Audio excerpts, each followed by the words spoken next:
আসসালামু আলাইকুম রহমতুল্লাহ।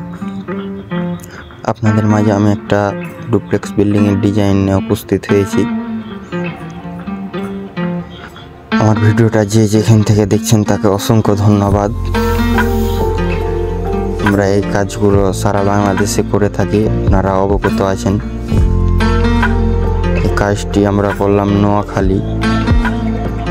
কাজটি কেমন হলো অবশ্যই সবাই কমেন্টে বলবেন। আর আপনারা যদি কেউ করাতে চান তো আমাদের সাথে যোগাযোগ করতে পারেন, আমাদের নাম্বার স্ক্রিনে দেওয়া থাকবে।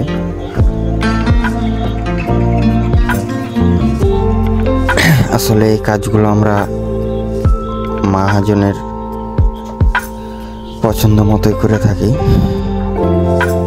মহাজনে যেভাবে করতে বলে সেভাবেই করি কাজগুলো কেমন হয় অবশ্যই আপনারা সবাই কমেন্টে বলবেন। আর আপনারা করাতে চাইলে স্ক্রিনে দেওয়া নাম্বারে যোগাযোগ করবেন। আর আমার চ্যানেলে যদি আপনারা কেউ নতুন হয়ে থাকেন তো আমার চ্যানেলটা অবশ্যই সাবস্ক্রাইব করে বেল বাটনটি বাজিয়ে রাখবেন এরকম নতুন নতুন ভিডিও পাওয়ার জন্য।